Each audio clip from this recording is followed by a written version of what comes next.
Il convegno di studi pirandelliani potrebbe ritornare ad Agrigento nel prossimo anno, queste le parole del direttore del parco Roberto Sciarratta. Fatti e non parole, diceva Luigi Pirandello, raccogliamo comunque favorevolmente questo invito, lo sposiamo e prenderemo contatti col parco per discutere di questo eventuale ritorno che è il nostro pensiero fisso, è stato il nostro pensiero fisso in questi anni. Nel frattempo avete presentato la prossima edizione che si svolgerà a Palermo. Sì, l'abbiamo programmata a Palermo, salvo ripensamenti dell'ultimo momento che però devono trovare una sua conclusione a breve, perché noi già abbiamo comunicato informalmente alle scuole che sono presenti quest'anno che le modalità di svolgimento saranno lo stesso, pronti però a raccogliere in toto o parzialmente l'invito delle autorità di chi voglia accodarsi a questo eventuale ritorno e ripeto favorevolmente accogliamo le parole dell'architetto Roberto Sciarratta, direttore del parco. Canal Sipario sulla 61esima edizione, siamo al Politeama a Palermo, siete soddisfatti? Ma molto soddisfatti, siamo in questa splendida cornice, la partecipazione dei giovani è stata molto massiccia e da un punto di vista qualitativo che da un punto di vista numerico, per cui guardiamo con grande prospettiva al prossimo impegno e contiamo di incrementare le presenze, pronti anche per Agrigento se lo vorranno veramente.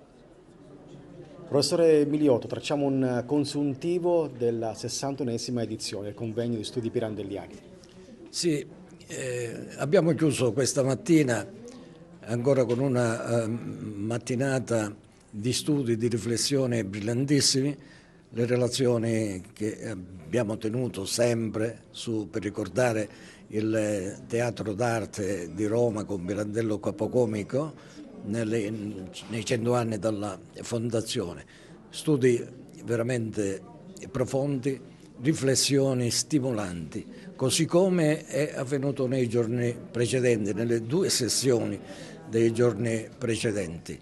Ecco, un argomento, questo del Teatro d'Arte di Roma, che viene esplorato nella sua totalità, nella sua generalità, e abbiamo visto e constatato, facendo anche una riflessione, riportandolo alla situazione del teatro dei nostri tempi, dei nostri giorni, così come la crisi di allora e la crisi del teatro in questi tempi. Quindi occorre veramente una riflessione generale sia da parte degli autori, dei registi, da parte degli operatori teatrali, ma anche della politica, a vedere la condizione del teatro in Italia e vedere di apportare rimedi se c'è una crisi galoppante e imperante. Tutto questo abbiamo visto in questo convegno che è il 61esimo e insomma come la storia alla fine si ripete. Avete presentato anche la 62esima edizione, quali saranno i temi trattati il prossimo anno?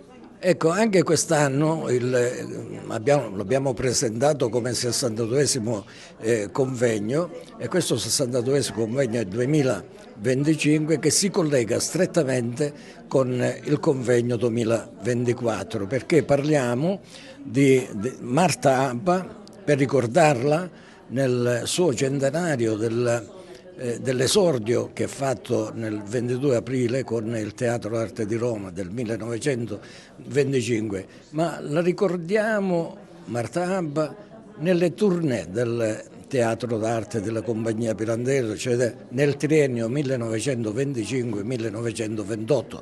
Anche questo è un convegno articolato, anche questo pensiamo porterà frutti alla conoscenza del teatro non solo di Pirandello o di Marta Abba, ma del teatro direi anche mondiale, un convegno che vede alla ribalta studiosi importantissimi e purtroppo questo triennio del Teatro d'Arte 1925-1928 ha una fine, e cioè La compagnia si scioglie il 15 agosto del 1928 a Viareggio dopo un'ultima rappresentazione in cui Pirandello vede naufragare il suo sogno non solo di un teatro stabile ma anche di un teatro nazionale che altrove nelle altre nazioni europee esiste, mentre in Italia no. 61 edizioni sono veramente un numero straordinario.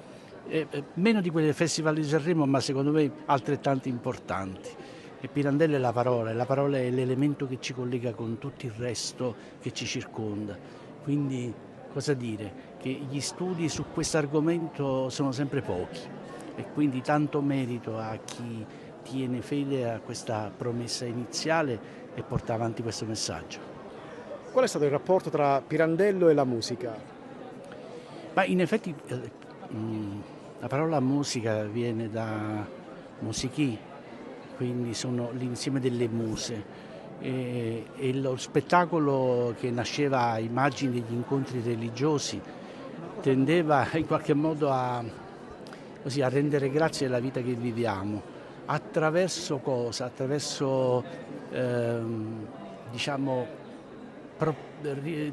immagini propiziatorie, moniti da ricordare, cioè quindi la parola, il suono e la danza erano i tre elementi che costituivano quello che si chiama musichi, quindi sono sorelle la musica e la parola, e nella parola di Pirandello c'è una musicalità, come del resto anche nel tono della mia voce, vuol dire esiste un modo di musicare la parola che io sto dicendo. La parola al suo interno c'ha gli accenti, si snoda proprio dal punto di vista sonoro come una melodia, e questo secondo me è il grande nesso, e Pirandello lo ha fatto sempre con grande attenzione. Pirandello amava la musica e quindi nelle